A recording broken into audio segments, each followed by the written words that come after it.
3장 17절에서 21절 말씀까지 제가 받들어 봉독하겠습니다.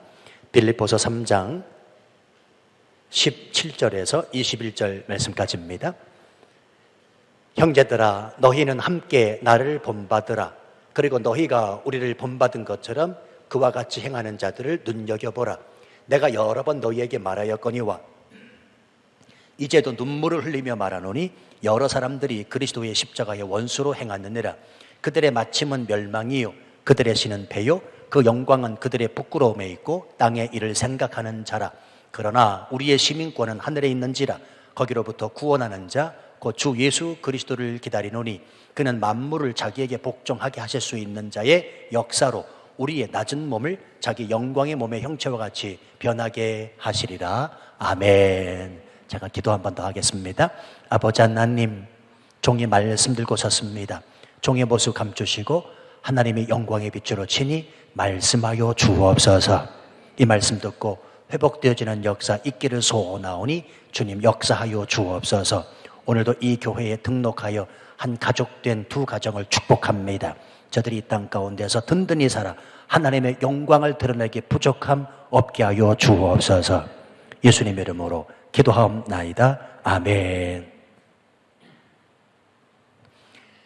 제가 어렸을 때 저희 어머니는 없는 형편에 그렇게 책을 읽도록 많은 책들을 사주셨던 기억이 납니다.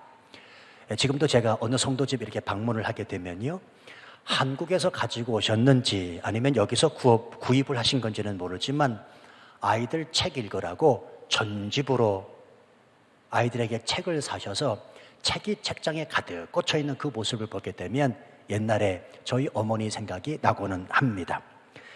일반 책뿐만이 아니었습니다. 6권으로 된 어린이용 성경 전집도 사주셨고요.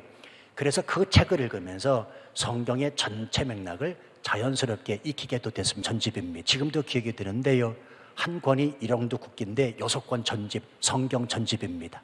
요즘에는 성경 그 동화책 같은 게 한 권으로 이렇게 나오는데 저 때는 6권 전집 이 정도 되는 두께가 있어서요. 물론 보기 좋게 아이들 좋게 동화책으로 꾸며낸 그런 책이었습니다만 그 책을 읽어가면서 성경 전체의 맥을 알 수 있게 돼서 얼마나 감사했는지 모릅니다. 그래서 어머니 앞에서 쪼그려 앉아 조그마한 아이가 이스라엘 이야기를 하고 또 바로 이야기를 하고 또 출애굽 이야기를 하고 사도 바울 이야기 또 예수님에 관한 이야기를 하면 저희 어머니가 그렇게 좋아하시고 기뻐하셨던 기억이 납니다. 자, 그런데요, 그렇게 많은 책들 중에 제가 가장 읽기 싫어했던 책이 뭐냐면 위인 전집이었습니다. 위인 전집. 왜냐하면 지루하거든요. 솔직히 말하면 위인 전집을 읽게 되면 재미는 없잖아요. 지금도 기억이 나는데 50권 전집으로 또 사주신 겁니다. 50권 전집으로 한꺼번에 사주시면서 읽으라는 겁니다. 그거 읽게 되면 보상이 되더랐습니다. 칭찬도 해주시고 과자도 또 사주시는 겁니다. 그러니 안 읽을 수가 없지요. 그렇다고 읽지도 않고 읽었습니다라고 거짓말 할 수 있는 그런 사람은 또 못 됐습니다. 제가 착해서요. 어쨌든 그래서 그 위인 전집을 또 읽기 시작을 합니다.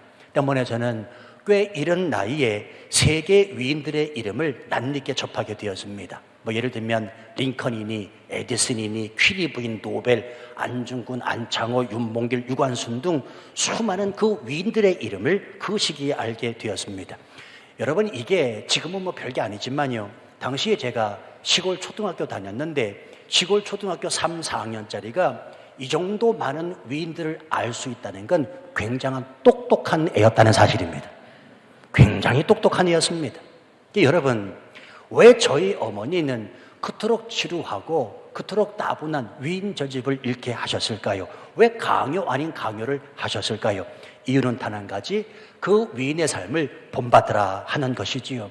그들이 어떻게 인생을 살아왔고 인생의 수많은 굴곡들을 어떻게 이겨냈으며 결국 어떻게 승리하는 삶을 살게 되었는지, 그래서 어떻게 위인으로 우뚝 서게 되었는지 그들을 배우고 본받으라 라고 하는 그 이유에서 읽게 만들었다는 것입니다. 자, 본받으라 라는 말은 그 사람처럼, 그 사람같이 그렇게 되라는 말이잖아요. 우리가 성경에서 오늘 본문에도 본받으라 나오는데, 사실 이 본받으라 라는 말의 원문의 뜻을 보면 본을 떠라 하는 말입니다. 본을 떠라, 그분과 같이 되라, 그와 같이 되라 라고 하는 말이 본받으라 라는 말입니다. 자, 근데 여러분, 문제는 오늘날 우리 주변을 보면 아이들에게 삶의 모델이 될 만한, 그리고 인생의 멘토가 될 만한 인물이 별로 없다는 것이 문제가 아닌가 싶습니다. 누구를 존경하는가? 이 질문에 옛날 아이들은 그나마 이순신을 존경하고 그리고 세종대왕을 존경한다는 이야기도 했습니다. 근데 요즘 아이들에게 물어보면 누구를 존경하느냐 물으면 거의 대답을 못해요. 기껏해야 유명 연예인 누구를 좋아한다고 말할 뿐입니다. 어느 아버지가 있었어요. 이 아버지는 5살짜리 아들이 늘 사탕을 좋아해서 입에 물고 있는 것이 못마땅했습니다. 그러니까 어떻게 하면 이 아들의 못된 버릇을 고쳐줄까를 생각하다가 동네에 현자가 있다는 이야기를 듣고 그를 찾아갑니다. 우리 아들이 늘 사탕을 입에 물고 있는데 어떻게 하면 이 버릇을 고쳐줄 수 있을까요? 그러자 이 현자가 이야기를 듣더니 이렇게 말하는 겁니다. 한 달 뒤에 봅시다. 그러는 겁니다. 아버지가 한 달을 기다리고는 다시 현자를 찾아갔습니다. 그런데 이번에도 이 현자가 말하기를 뭐라고 이야기하냐면 한 달 뒤에 봅시다. 또 이렇게 말하는 겁니다. 이해할 수 없는 이 현자의 행동이었지만 아버지는 뭔가 이유가 있겠다 싶어서 다시 한 달을 기다린 후에 그 현자를 찾아갔습니다. 그랬더니 그제서야 이 현자가 아들을 앞에 앉혀놓고 이렇게 말하더랍니다. 너 사탕 먹지 마. 너 사탕 먹지 마. 2달 동안 기다려서 겨우 아들에게 한마디 하는 말이 너 사탕 먹지 마. 아버지가 너무 못마땅한 표정으로 현자에게 물었습니다. 아니, 2달 동안 기다려서 하신 말씀이 겨우 너 사탕 먹지 마 였다라면 왜 처음부터 이 말씀을 하지 않으셨습니까? 라고 물었습니다. 그때 현자가 빙그레 웃으며 이렇게 말을 합니다. 저도 사탕을 무척 좋아하거든요. 2달이 지난 오늘 제가 사탕을 끊게 되었습니다. 이제 드디어 제가 아들에게 당당히 말할 수 있게 되었습니다. 나도 사탕 먹는 것을 좋아하면서 어떻게 당신의 그 아들에게 사탕 먹지 마 라고 말할 수 있겠습니까? 라고 말했다는 겁니다. 여러분, 중요한데요, 누군가에게 본이 되기 위해서는 내가 먼저 본이 되어야 한다는 사실입니다. 다시 말씀드릴게요. 누군가에게 본이 되기 위해서는 내가 먼저 본이 되어야 합니다. 즉, 다시 말씀드리면 다른 사람에게 삶의 모델이 되고 멘토가 된다는 것은 그냥 되어지는 것이 아니라는 것입니다. 그것은 그 사람의 본이 되는 어떤 삶, 말과 행동이 있을 때 가능하다는 사실입니다. 이런 말 들어보셨지요? 교육은 모방이다. 교육은 모방이다. 말로 가르치는 것보다 훨씬 효과적인 것은 삶으로 보여주는 것으로, 인격과 행동으로 나타내는 것이라는 말입니다. 저는 이런 의미에서 여기 교회학교 우리 교사들 앉아 계시는데 이런 말을 자주 합니다. 가르치기보다는 보여주세요. 가르치기보다는 보여주세요 라고 말을 합니다. 성경을 가르치고 창세기는 어떻고 모세가 어떻고 요셉이 어떻다라는 말보다도 더 중요한 것은 내가 예수 그리스도를 지금 어떻게 믿고 있는가, 이것을 삶으로 보여주는 것이 더 중요하기 때문에 그렇습니다. 아니, 그렇잖아요. 내가 교사인네 해가지고요, 장세기부터 요한계시록까지 딸딸딸 외우도록 시키는 것보다 더 중요한 것, 물론 그것도 더 중요하겠습니다만은 내가 어떻게 예수 그리스도를 만나고 그 예수 그리스도 때문에 어떻게 삶이 변했는지, 그래서 내가 오늘날 이 땅을 어떻게 살아가는지에 대하여 보여주는 것이 더 중요하지 않겠는가 하는 것입니다. 창세기 12장에 보면 아브라함이 가나안의 흉년이 들어 애굽 땅으로 내려간 적이 있습니다. 그때에 이 아브라함은 아내 사라를 뭐라고 이야기하냐면 누이라고 부릅니다. 왜냐하면 사라를 자기 아내라고 하면 애굽의 사람들이 자기는 죽이고 아내 사라를 뺏길까 염려했기 때문입니다. 보세요. 애굽 사람이 그대를 볼 때 이르기를 이는 그의 아내라 하여 나는 죽이고 그대는 살리리니 원하건대 그대는 나의 누이라 하라. 그러면 내가 그대로 말미암아 안전하고 내 목숨이 그대로 말미암아 보존되리라 하니라. 자, 근데 여러분이요, 이 아브라함의 거짓말이 아들 이삭에까지 그대로 대물림된다는 사실 아십니까? 그 밑에 9절 보세요. 창세기 26장 보면 또 가나안 땅에 흉년에 들었을 때 이삭과 그의 부인 리브가는 남쪽 그랄 지방이라는 곳에 머물게 됐거든요. 그때 이삭의 취한 행동이 뭐냐면 그곳 사람들이 그의 아내에 대하여 물음에 그가 말하기를 그는 내 누이라 하였으니 리브가는 보기에 아리따움으로 그곳 백성이 리브가로 말미암아 자기를 죽일까 하여 그는 내 아내라 하기를 두려워함이었더라. 보세요. 이전에 아버지 아브라함의 행동을 그대로 모방하고 있습니다. 가끔씩 제게 어떤 자녀의 행동을 가지고 제게 이렇게 말씀하시는 분들이 계십니다. 아유, 목사님, 얘는 누굴 닮았는지 모르겠어요. 아니, 누굴 닮아요? 정말 모르세요? 가르쳐 드려요? 아니, 택배 아저씨 닮았겠냐고요? 생각해 보세요. 목사님, 얘는 도대체 누굴 닮았는지 모르겠어요. 누굴 닮아요? 엄마, 아빠 닮았지요. 배움이란 세 가지 차원이 있다고 그래요. 첫 번째는 이성에 호소하는 논리적 교육이 있고, 두 번째는 감성에 호소하는 정서적 교육이 있고, 세 번째는 행동으로 보이는 모델 교육이 있다고 합니다. 이 중에 가장 영향력을 끼치는 교육은 세 번째 행동으로 보이는 모델 교육입니다. 자녀는 알게 모르게 부모의 행동을 배우고요, 그리고 그 부모의 영향력을 받고 자라게 되어 있다는 것입니다. 왜요? 자녀가 부모의 거울이기 때문에 그렇습니다. 이 양말을 벗고 그 양말로 발에 때를 벗기는 남편이 있었대요. 혹시나 여기 앉아 계신 남편분들도 그런 분들이 계시는지 모르겠습니다. 양말을 벗고 얌전하게 이렇게 놓으면 좋은데 양말 벗고 그 양말로 꼭 발에 때를 찍찍 이렇게 벗깁니다. 아내가 한마디 더럽게 뭐 하는 거냐고요. 남편도 가만히 생각해 보니 언젠가부터 자신도 모르는 사이에 그 행동을 하고 있더라는 겁니다. 곰곰이 생각해 봤습니다. 어디서부터 이 행동이 시작됐을까? 아하, 그리고는 깨닫게 됐다는 겁니다. 어렸을 때 돌아가신 아버지가 집에 들어오시면 양말을 벗었을 때 늘 하시던 행동을 자기가 하고 있다는 겁니다. 아시는 분은 아시겠지만 여기서 있는 김 목사가 굉장히 성격이 급합니다. 그렇죠? 모르시면 다행이고요. 제가 성격이 굉장히 다혈질이고 성격이 굉장히 급합니다. 그래서 어떤 일을 시작하면 반드시 끝을 맺어야 됩니다. 저는 일을 뒤로 미루는 성격은 아닙니다. 왜냐하면 다른 이유가 아니라 성격이 급하기 때문에 그렇습니다. 온통 신경이 거기에 가 있습니다. 그래서 때로는 저와 함께 일하는 성도들이 힘들어하기도 합니다. 지난번 파송교회를 갔더니 그런 소문이 돌더라고요. 치앙마이 중학교에 부교육자가 없는 것 파송교회도 알잖아요. 근데 왜 없느냐? 김 목사 때문이래요. 너무 교육자를 힘들게 해가지고, 교육자를 너무나 힘들게 해가지고 교육자가 안 온다는 겁니다. 제가 그 이야기를 듣고 씁쓸했습니다. 왜냐하면 나같이 좋은 사람이 어디 있는데, 나같이 좋은 사람이 어디 있는데 지금 헛소문이 돌고 있구나. 근데 여러분이요, 제 큰딸이 똑같이 닮았어요. 제 큰딸이 똑같이 닮았어요. 급합니다. 근데 문제는 뭐냐면 저는 그래도 나이를 먹었기 때문에 급하지만 정리정돈을 합니다. 근데 얘는 아직 어려가지고 아빠 성격 닮아가지고 급해가지고 덤벙거려요. 오죽했으면 자기 컴퓨터를 인천공항에 놓고 미국 갔잖아요.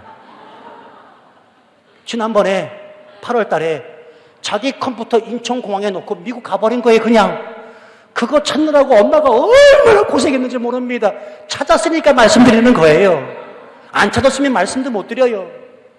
그 컴퓨터 혼자 미국 가가지고요 찾았어요. 보내주더라고요. 그렇게 고생 엄청 했습니다. 왜 그러냐? 덤벙거리는 거예요. 급해서 그렇습니다. 급해서. 제 걸음걸이가 조금 팔자 걸음이에요. 저는 정상적으로 걷는다고 하는데 뒤에서 보는 제 아내는 늘 이야기합니다. 제발 좀 걸음걸이 좀 그렇게 좀 하지 말라고. 근데 제 큰딸이 똑같이 닮았습니다. 제가 둘째는 안 닮은 줄 알았더니 글쎄요, 자는 모습 보니까요 꼭 닮았더라고요.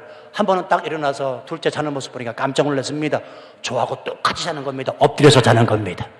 그리고 날아갔듯이 폼 자고 자더라고요.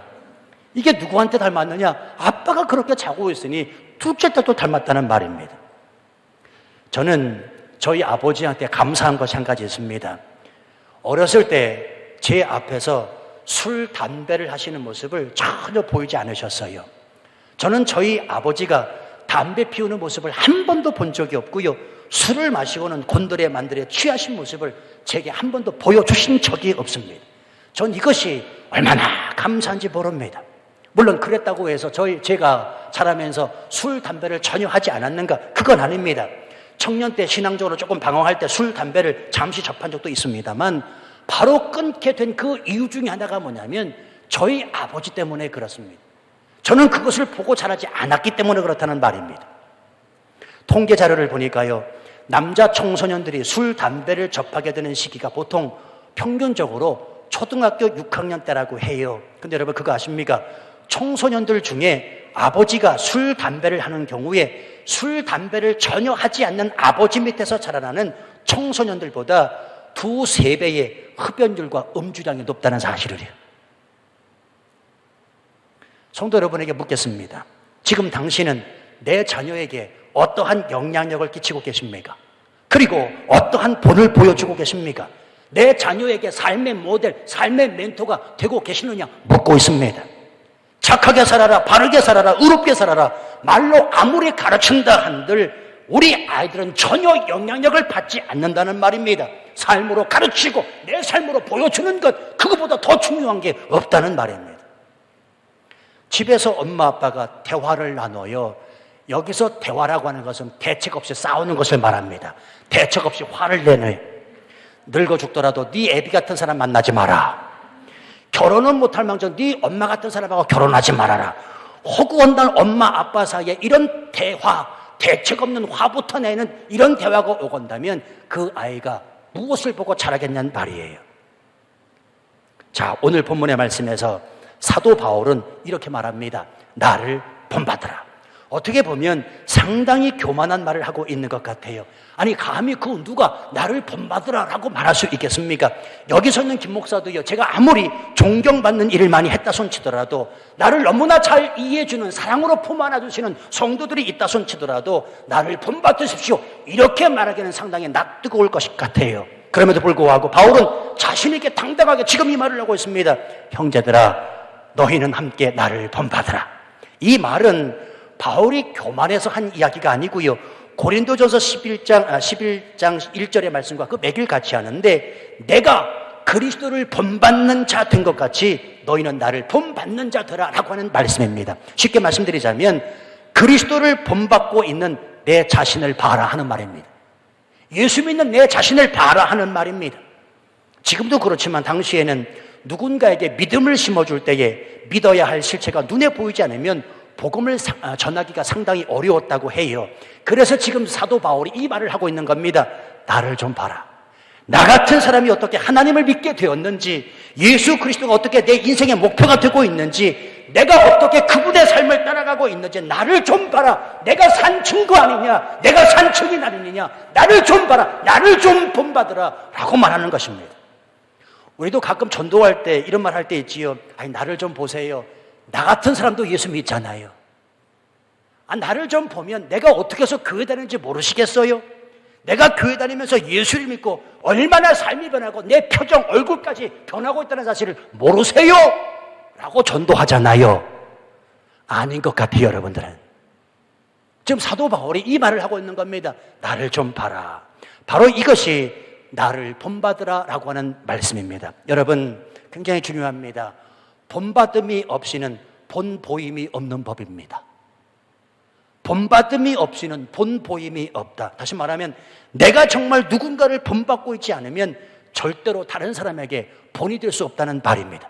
지금 사도 바울은 철저하게 예수 그리스도 그분이 인생의 목표요, 그분을 본받고자 애쓰며 살고 있다는 사실입니다. 그 본받음이 어찌나 컸던지 보십시오. 주변 사람들에게 그대로 본이 되는 영향력을 끼치고 있습니다. 17절 하반절 말씀, 너희가 우리를 본받은 것처럼 그와 같이 행하는 자들을 눈여겨보라.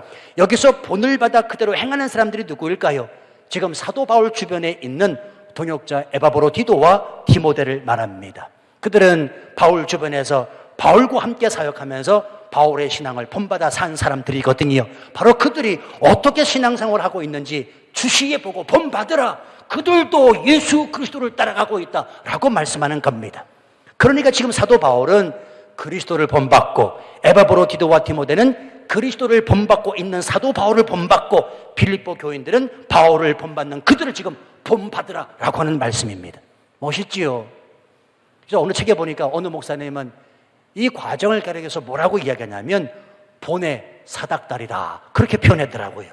본의 사닥다리라. 성도 여러분, 교회라고 하는 공동체는요, 다른 곳이 아닙니다. 예수 그리스도를 본의 사닥다리 맨 위에 두고 이 본의 사닥다리를 모든 성도들이 한 단계 한 단계 올라가는 곳이 교회입니다.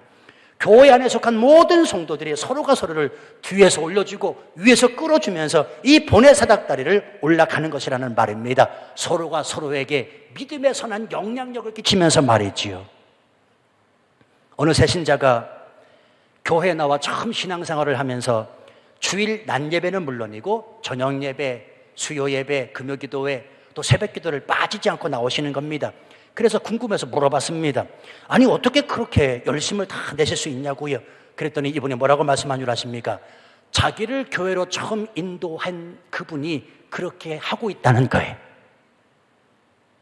나를 교회로 처음 인도한 사람이 그렇게 하고 있으니 내가 그를 따라가고 있음이 마땅하지 않겠습니까? 라고 말하더라는 겁니다. 반대로 신앙생활을 제대로 안 하는 어느 분이 용케도 새신자를 교회로 인도해냈습니다. 그런데 이분은요, 그 새신자가 열심히 교회 일을 하려고 하면 옆에서 이런 말을 합니다. 처음부터 너무 열내지 마. 처음부터 그렇게 열심히 하면 지쳐. 그냥 쉬엄쉬엄 해. 누가 알아주지도 않아. 당신만큼 힘든 거야. 이렇게 얘기하고 있더라는 겁니다. 그래서 여러분, 처음 교회로 누가 인도했는가? 우리 그런 얘기 하잖아요. 공항에서 누가 나를 인도했느냐에 따라 치앙마이 삶이 다르다고. 치앙마이 공항에서 여러분을 픽업한 사람이 있지요. 그 사람이 누구냐에 따라서 여러분의 인생, 치앙마이의 삶은 달라지는 겁니다. 마찬가지입니다. 처음 교회로 누가 나를 인도했는가가 얼마나 중요한지 모릅니다. 새신자는 그 성도의 삶, 인도자의 신앙을 그대로 담게 되어 있거든요. 언젠가도 말씀을 드렸습니다만 저는 설교하는 목사로서 늘 이 문구를 생각합니다. 설교는 설교자라. 설교는 설교자라 하는 것입니다. 올리버 골드 스미스라고 하는 사람은 이런 말을 했습니다. 당신의 말로 설교하는 것보다 당신의 삶을 통해 설교하는 것이 더 훌륭한 설교다. 저는 전적으로 동감합니다. 그래서 여러분, 그냥 드리는 말씀이 아니고요, 좀 귀담아 주시면 좋겠어요. 저는 교회의 문제, 그리고 아무리 외쳐도 변화되지 않는 성도의 문제, 저는 다른 데서 찾지 않습니다. 다 제 탓입니다. 제가 잘못입니다. 여기 서 있는 김 목사가 문제라는 말입니다. 목사가 설교한 대로 제대로 살고 있지 못하니 성도들도, 그 설교로 들은 성도들도 그렇게 변화되지 않는 삶을 살 수밖에 없다는 사실입니다. 전 진짜예요. 누구 탓하지 않아요. 다 내 탓이에요. 교회 안에서 벌어지는 모든 문제, 성도들 간의 문제, 변화되지 않아 늘 그냥 새가족처럼 그렇게 거주하는 그 사람, 다 내 책임입니다. 내가 문제입니다. 내가 설교한 대로 살지 못하니 성도들도 그렇게 영향을 받더라는 말입니다. 사도 바울은 진정한 목회자였습니다. 그는 말로만 가르친 것이 아니라 실제 행동으로 그렇게 살았고요, 입으로 설교한 것이 아니라 몸으로도 설교했습니다. 그래서 그는 목회하면서 자주 울었습니다. 사도행전 20장 31절 말씀 보면, 그러므로 너희가 일깨어 내가 3년이나 밤낮 쉬지 않고 눈물로 각 사람을 훈계하던 것을 기억하라.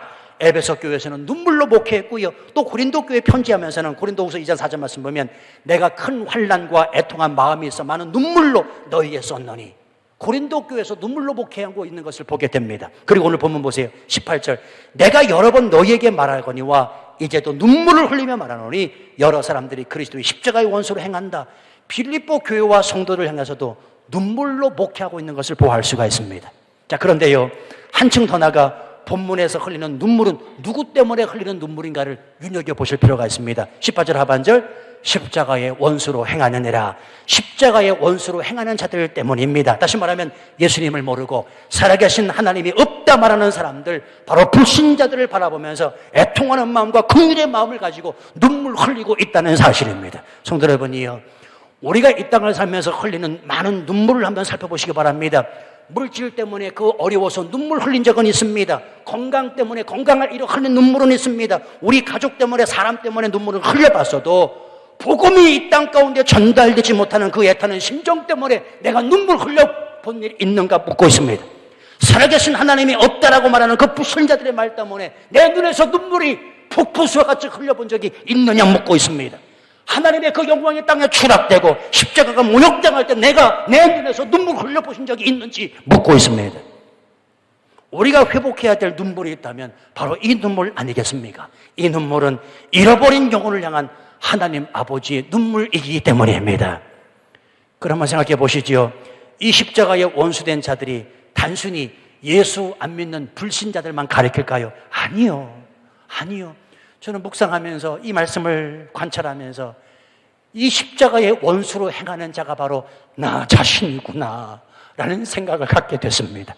예수 믿고 의로워졌으니 이제는 아무렇게나 살아도 된다는 내 생각, 십자가 앞에서 여전히 나를 포기하지 못하고 십자가에 내 자신을 못 박지 못하고 내 의를 드러내며 사는 내 자존심, 하나님의 뜻이 아니라 세상의 뜻과 내 욕심을 쫓아 사는 나의 못된 그 습성, 바로 이와 같은 내 삶이 십자가의 원수로 행하며 사는 내 모습은 아닌지 생각해 보게 됐습니다. 성도 여러분이요, 성경은 말씀합니다. 그들의 최후가 무엇인가? 19절 보세요.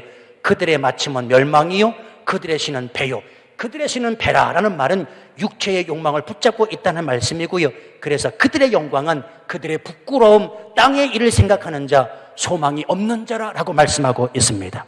자, 그러나 은혜 중에 은혜는 뭐냐면 그런 내 존재를 십자가의 원수로 살면서 늘 하나님의 뜻대로 살지 못하여 내가 어떻게 하면 좋습니까? 라고 울부짖으며 하나님 앞에 찾아나와 늘 하소연할 때마다 나를 품어 안아주시는 그 하나님께서는 어떻게 은혜로 나를 바꾸셨냐면 20절 21절이에요.